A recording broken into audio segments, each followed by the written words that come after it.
Party పైన ప్రజా సంఘాలపైన నిషేధాన్ని తొలగించాలని, ప్రభుత్వపు అకృత్యాలను ఆపాలని ప్రదర్శనలివ్వడం, ఆ ప్రదర్శనల్లో పాల్గొన్న యువతీ యువకులు కత్తులు దూసుకుపోయిన, నెత్తురు టేరులు పారిన, ఎత్తిన జెండా దించకోయ్, అరుణ పతాకకు జై అంటూ ఉత్తేజంగా గానం చేయడం తలుపుకొచ్చింది. తెలంగాణ పోరాటంలో దెబ్బలు తగిలి గాయాలైన యోధులకు రక్షణ ఇవ్వడం, వైద్య సౌకర్యాలను కల్పించడం పార్టీ తన కర్తవ్యంగా భావించింది.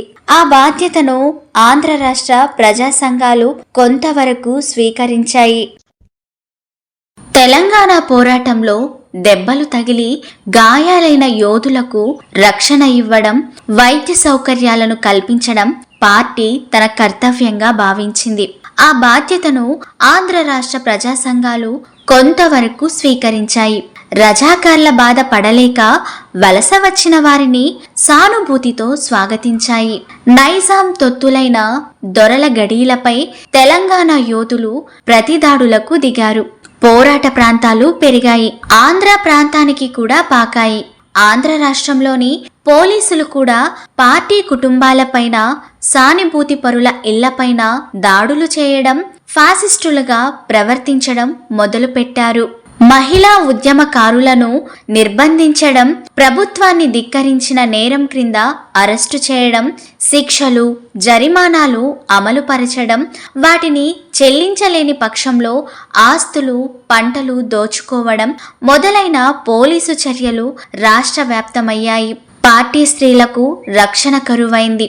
పోలీసు దాడులకు, నిర్బంధాలకు భయపడి కన్నవారు సైతం పార్టీ స్త్రీలను ఇళ్లకు రావద్దని చెప్పారు.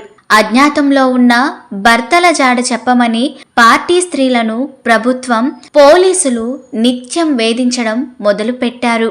ఆచూకీ చెప్పకపోతే ఇంట్లో ఉన్న ఆహార పదార్థాలపై కిరసనాయిలు పోసి తగలబెట్టడం, పచ్చడి జాడీలు పగలగొట్టడం మొదలైన అకృత్యాలకు ఒడిగట్టారు. ఆంధ్ర పోలీసులు చాలరన్నట్లుగా మలబారు పోలీసులను కూడా ప్రవేశపెట్టింది ప్రభుత్వం. రాష్ట్ర కమ్యూనిస్టు పార్టీ నాయకుల దగ్గర నుండి తాలూకా పార్టీ నాయకుల వరకు అందరూ రహస్య జీవితంలోకి వెళ్ళిపోయారు. అప్పుడు రహస్య స్థావరాలలో పనిచేయడానికి ధైర్య సాహసాలు, సిద్ధాంత పరిజ్ఞానము ఉన్న స్త్రీలను గ్రామాల్లో రక్షణ కరువై అగచాట్లు పడుతున్న నాయకుల భార్యలను ఆహ్వానించాలనుకుంది పార్టీ. స్త్రీ ఉద్యమకారులు కొందరు అజ్ఞాతంగా పనిచేయడానికి వెళ్ళిపోయారు. నేను కూడా వెళ్లాల్సిన పరిస్థితి ఏర్పడింది.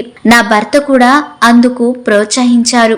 నేను రహస్యంగా ఎక్కడెక్కడ ఉన్నాను, ఎలా పని చేశాను, ఏ ఏ సమస్యలు ఎదుర్కొన్నాను, ఎలా ఉద్యమానికి ఉపయోగపడ్డాను, ఎలా జీవితాన్ని కొనసాగించాను అంతా వివరించాలంటే పెద్ద గ్రంథం అవుతుంది. ఇప్పటికీ మేము మర్చిపోలేని సంఘటనలు నా జ్ఞాపకాల దొంతరలోంచి తీసి కొన్నింటిని మీ ముందుంచుతున్నాను. అజ్ఞాతవాసంలో ఉన్న కమ్యూనిస్టు పార్టీకి బందరులో కొన్ని డెన్స్ ఉండేవి.